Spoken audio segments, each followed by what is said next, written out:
नमस्कार, देवभूमि समाचार में आपका स्वागत है। आपके साथ मैं रीना झाबालियान। खबरों का रुख करेंगे, लेकिन उससे पहले एक नजर डालते हैं इस वक्त की हेडलाइंस पर। ट्रैक्टर में सवार होकर लक्सर के बाढ़ प्रभावित क्षेत्र में पहुंचे सीएम धामी। हालातों का लिया जायजा, हर संभव मदद का दिया भरोसा।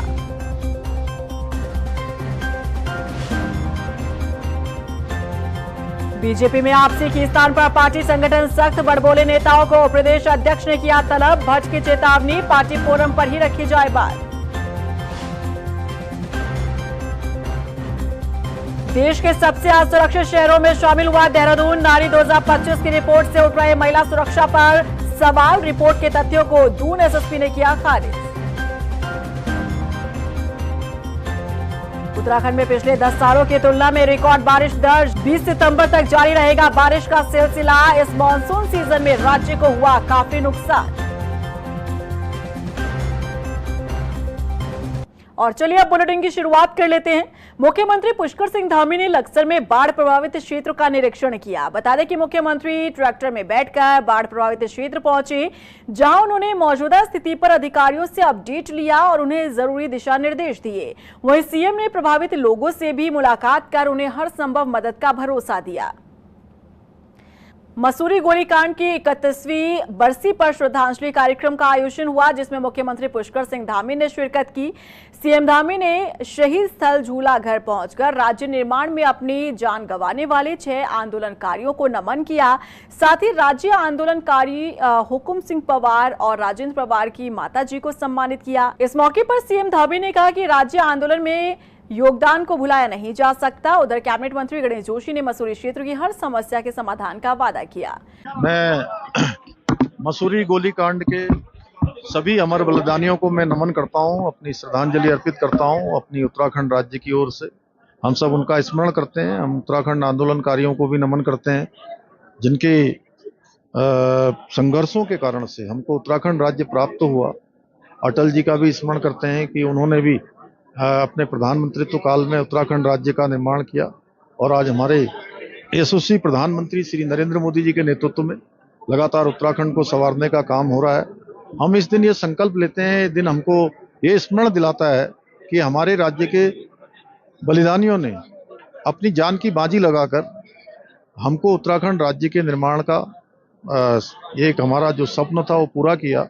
धामी कैबिनेट में लंबे समय से खाली पड़े 5 मंत्री पदों को जल्द भरा जा सकता है, ये बात बीजेपी प्रदेश अध्यक्ष ने कही है।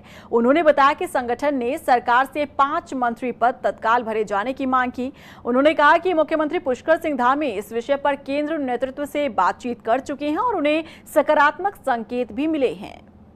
देखिए, मुख्यमंत्री जी का विषय है। संगठन के अध्यक्ष के नाते हमने सरकार से भी कहा है, संगठन के नेतृत्व भी कहा है, तो उत्तराखंड के 5 मंत्री पद लिखते हैं वो तत्काल भरे जाएं। उस दिशा में प्रगति की संभावना बढ़ी है। माननीय मुख्यमंत्री जी ने बीच में केंद्र से बातचीत भी की है। मुझे लगता है बहुत जल्दी मंत्रिमंडल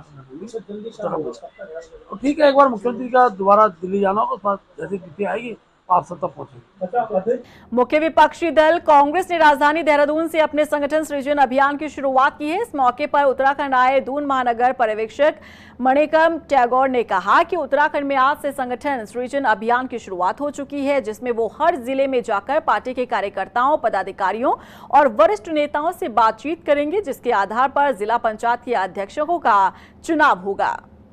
इस साल कांग्रेस का संगठन का साल बनाया गया और अहमदाबाद में अहमदाबाद कांग्रेस हुआ है और उसके बाद से ये पूरी साल पे कांग्रेस का पूरी संगठन का दुरुस्त करने के लिए बड़ा चेंजेस लेके आई है कांग्रेस पार्टी। और खारगे साहब और राहुल गांधी जी का ये विजन है। कांग्रेस का कार्यकर्ता से पूछ के कांग्रेस का नेता जिला लेवल का लीडर से बात करके हमारा जिला कांग्रेस कमेटी का नया रूप देने के लिए एक न्यू डायरेक्शन है, एक न्यू विजन है और नया आवाज़ है।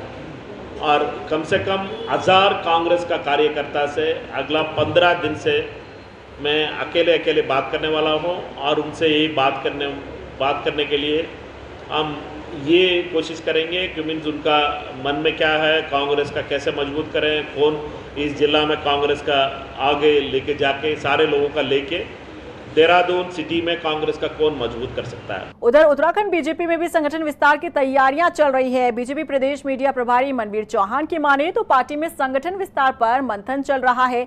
उन्होंने बताया कि जल्द ही सही समय आने पर उत्तराखंड बीजेपी की कार्यकारिणी का ऐलान होगा। पार्टी अपनी नई टीम के साथ 2027 के विधानसभा चुनाव पर फोकस करेगी। विस्तार का कार्यक्रम चल रहा है और भारतीय जनता पार्टी में संगठन विस्तार एक निर्धारित प्रक्रिया के तहत और निर्धारित समय के अंतर्गत होता है। हमारी मंडलों में कार्यकारिणी का विस्तार हो चुका है। जिला अध्यक्ष अपनी जिला कार्यकारिणी के विस्तार को लेकर के प्रदेश नेतृत्व को आज से इसका कार्यक्रम शुरू हो रहा है और प्रदेश की जो टीम का गठन होना है उसको लेकर के हमारा प्रदेश नेतृत्व विचार विमर्श करने के पश्चात केंद्र को अपनी सूची भेजी है। केंद्र की सहमति के आधार पर जल्द ही प्रदेश की टीम की घोषणा कर दी जाएगी। उत्तराखंड बीजेपी जहां एक तरफ नई कार्यकारिणी के गठन को लेकर गहन मंथन कर ताबड़तोड़ बैठक कर रही है, तो वहीं दूसरी ओर सत्ता दल के विधायकों और नेताओं ने टेंशन बढ़ा दी है। आपसी बयानबाजी के चलते पार्टी की किरकिरी हो रही है और अब बीजेपी प्रदेश अध्यक्ष महेंद्र भट्ट ने ऐसे नेताओं पर सख्ती दिखाते हुए उन्हें तलब किया है। देखिए रिपोर्ट। बीजेपी के बड़बोले नेताओं पर सख्ती। बीजेपी प्रदेश अध्यक्ष ने किया तलब। महेंद्र भट्ट ने दिखाई सख्ती। पार्टी फोरम पर रखे बात। उत्तराखंड में बीते कुछ दिनों से बीजेपी के कुछ विधायकों की नाराजगी सोशल मीडिया पर दिए गए बयानों से सामने आ रही है, जिसके चलते बीजेपी प्रदेश अध्यक्ष ने विवादित बयान देने वाले विधायकों और नेताओं को स्पष्टीकरण के लिए पार्टी मुख्यालय बुलाया। उन्होंने साफ किया कि संगठन से जुड़े विषयों पर विधायक और दायित्वधारी सीधे प्रदेश अध्यक्ष से और सरकार से जुड़े मुद्दों पर मुख्यमंत्री से बात करें। सोशल मीडिया या समाचार पत्रों में इस तरह के बयान अनुशासनहीनता की श्रेणी में आते हैं और इस पर पार्टी बहुत सख्त रुख अपनाएगी। बता दें कि महेंद्र भट्ट ने इस मामले को लेकर विधायक अरविंद पांडे और बिशन सिंह चौफाल से भी बात की।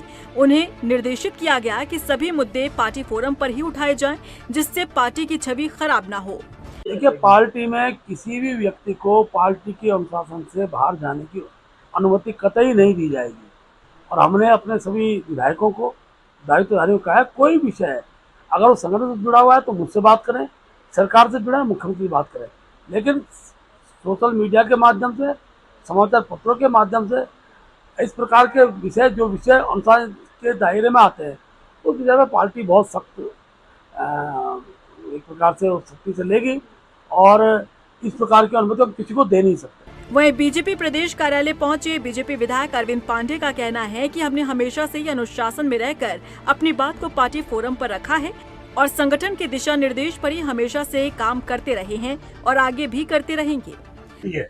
हमेशा कहती है कभी हमारी पार्टी क्यों कहेगी पार्टी लाइन से अलग हट के जाना, और हम लोग का दायित्व भी है, हम पार्टी लाइन से अलग हट के क्यों जाएंगे। हमारी पार्टी जो हमको सिखाती है, हमारे संगठन जो हमको सिखाता है, नेता जो हमारे सिखाते हैं, उसी रास्ते का चलना और उनकी बातों पर अमल करना हमारा दायित्व। हम छोटे कार्यकर्ता हैं, हम बिल्कुल मानेंगे इनकी बात, क्यों नहीं मानेंगे। हालांकि जिस तरह से सत्ता दल के कुछ विधायकों और नेताओं के सोशल मीडिया पर दिए गए विवादित बयानों से पार्टी की किरकिरी हुई है, इससे एक बात तो साबित हो जाती है कि कुछ विधायक और नेता पार्टी से नाराज चल रहे हैं। पार्टी में ऑल इज वेल नहीं है। ऐसे में अब देखना होगा कि प्रदेश अध्यक्ष की इस चेतावनी के बाद क्या कुछ बदलाव होता है या फिर नहीं।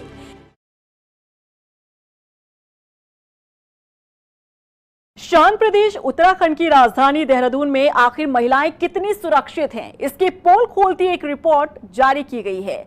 महिलाओं की सुरक्षा पर नारी 2025 के द्वारा तैयार की गई रिपोर्ट में देहरादून देश के सबसे असुरक्षित शहरों में गिना गया है। इस रिपोर्ट ने प्रदेश में कानून व्यवस्था पर सवाल खड़े कर दिए हैं। हालांकि एसएसपी अजय सिंह ने इस रिपोर्ट के तथ्यों को खारिज किया है। देखिए रिपोर्ट। देहरादून में महिलाएं असुरक्षित। नारी 2025 की सर्वे रिपोर्ट से खुलासा। देश के सबसे असुरक्षित शहरों में देहरादून। दून में महिलाओं को कैसे मिलेगा सुकून। कप्तान साहब, क्या कर रहा है कानून। उत्तराखंड की पहचान एक शांत प्रदेश के रूप में होती है, लेकिन आपको ये जानकर हैरानी होगी कि इसी शांत प्रदेश की राजधानी देहरादून में महिलाएं खुद को असुरक्षित महसूस करती हैं। देहरादून में महिलाओं को डर लगता है, शाम होते ही बाहर निकलने से कतराती हैं। पब्लिक ट्रांसपोर्ट में वो खुद को असुरक्षित समझती हैं। ऐसा हम नहीं कह रहे, बल्कि नारी 2025 द्वारा तैयार की गई एक रिपोर्ट से खुलासा हुआ है।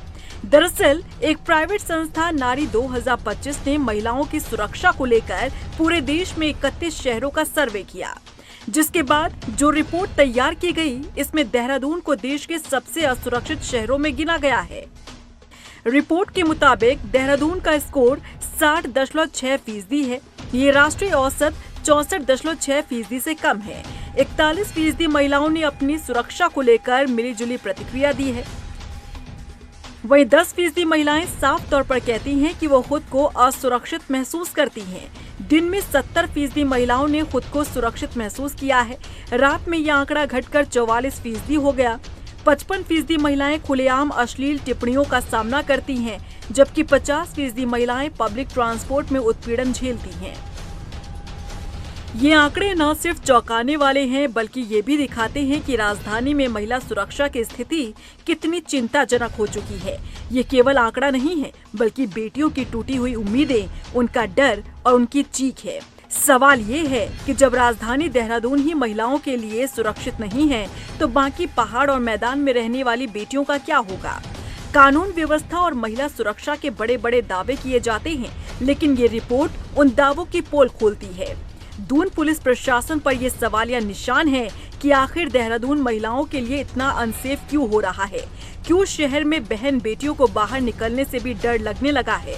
क्या दून पुलिस का डर मनचलों और अपराधियों में नहीं रह गया है? यही कारण है कि देहरादून में महिलाएं खुद को अनसेफ महसूस करती हैं। हालांकि देहरादून एसएसपी अजय सिंह ने इस मामले को लेकर प्रेस कॉन्फ्रेंस की और महिला सुरक्षा पर जवाब दिया। उन्होंने कहा कि 410 महिलाओं के आधार पर सर्वे किया गया है, जो 9 लाख महिलाओं का आधार नहीं बन सकता।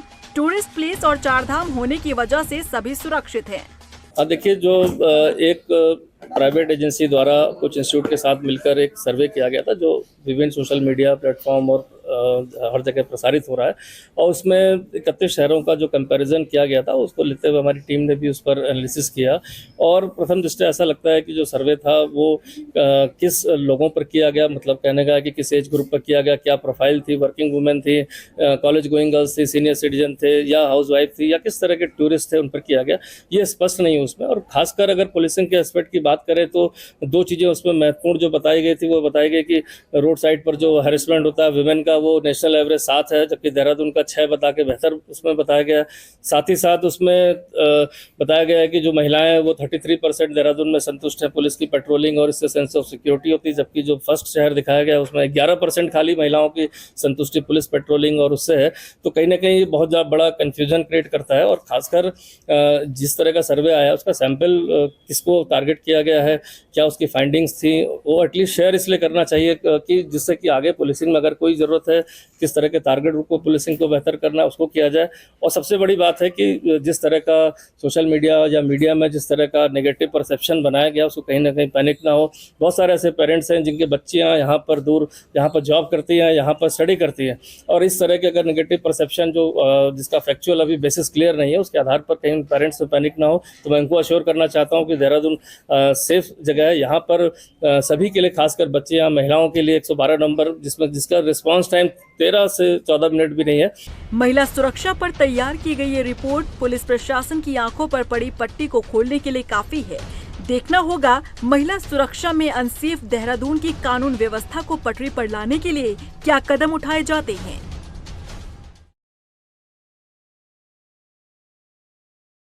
पिछले 24 घंटे से लगातार हो रही भारी बारिश ने कहर बरपाया हुआ है। बता दें कि मूसलाधार बारिश के कारण प्रदेश में नदी नाले उफान पर हैं।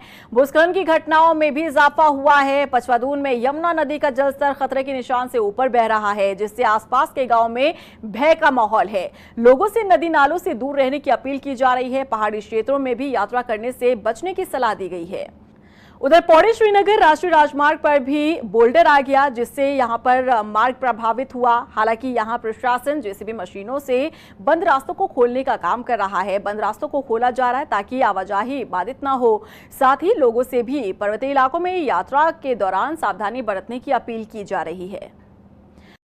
ऐसी दिन भर बारिश रहेगी तो यहाँ पे बंद होता रहेगा, खुलता रहेगा, बंद होता रहेगा। हम तो यहाँ पे टाइम से पहुँच जाते हैं, टाइम से अलर्ट है यहाँ आज की डेट में। सारी सुविधाएं, दो मशीनें लगी हुई हैं, एक पौड़ी में एक खंडा में। जैसे रोड ब्लॉक होते हैं हम तुरंत साइड पे पहुंच जाते हैं। बता दिया सबको, फोन पे बात हो गई सबसे। तो कहीं पत्थर हटा रहे, पब्लिक खुद पत्थर हटा रही है, अपना रास्ता बना रही है। ज़्यादा बड़े पत्थर से तुरंत मशीन आ रही है साइड पे। कहीं ना कहीं पत्थर को देखते हुए अपनी गाड़ी को आगे बढ़ाए, कृपया सबको पहले अलर्ट कर देते हैं, उसके बाद पब्लिक का अपना खुद का रिस्क होता है। टिहरी में निजी कंपनी शिवालिक के कर्मचारियों का प्रदर्शन जारी है। बता दें कि कर्मी पिछले 40 दिनों से ग्रेच्युटी, पीएफ, ईएसआई और अन्य लाभ दिए जाने की मांग कर रहे हैं, लेकिन कंपनी प्रबंधन उनकी किसी बात को सुनने को तैयार नहीं। उधर कांग्रेस नेता कुलदीप सिंह पंवार ने भी नाराज कर्मियों का समर्थन किया। उन्होंने राज्य सरकार पर निशाना साधते हुए कहा कि बीजेपी राज में प्राइवेट कंपनियों का बोलबाला है। चौथा दिन है, हमारा धरना प्रदर्शन शांतिपूर्वक ढंग से चल रहा है। हमारी जो मांग है, कंपनी ने 29 तारीख को शाम के समय यहाँ पे 40 से 50 लोगों की जो लिस्ट लगाई थी बिना पूर्व में सूचना दिए हुए, और कंपनी यहाँ पे शोषण जैसी नीति अपना रही है। यहाँ के वाहन प्रभावितों के साथ बहुत अन्याय और बहुत कुठारघात हो रहा है। ये कैसी सरकार है, ये कैसी कंपनी है। पूरे प्रदेश में एक तरफ जहां आपदा की त्राही त्राही माम मची हुई है, वहां ये मेरे मजदूर भाई और टिहरी ज़िले के सारे साथी पिछले 4 दिनों से कंपनी में धरने में बैठे हुए हैं और कंपनी ने अभी तक इनकी सुध-बुध नहीं ली है। आज हम चौथे दिन यहाँ पर पहुँचे और लगातार इनके द्वारा जानकारी मिल रही है कि पुलिस प्रशासन कंपनी के एजेंट के रूप में यहाँ पर काम कर रहा है। और इसी के साथ फिलहाल इस बुलेटिन में बस इतना ही, लेकिन चलते चलते एक नजर डालते हैं इस वक्त की हेडलाइंस पर। ट्रैक्टर में सवार होकर लक्सर के बाढ़ प्रभावित क्षेत्र में पहुंचे सीएम धामी। हालातों का लिया जायजा, हर संभव मदद का दिया भरोसा।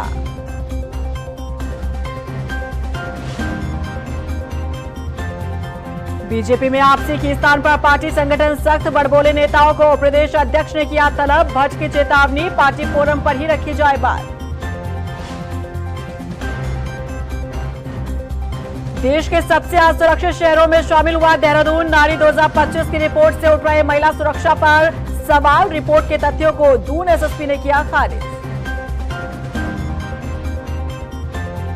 उत्तराखंड में पिछले 10 सालों की तुलना में रिकॉर्ड बारिश दर्ज। 20 सितंबर तक जारी रहेगा बारिश का सिलसिला। इस मॉनसून सीजन में राज्य को हुआ काफी नुकसान।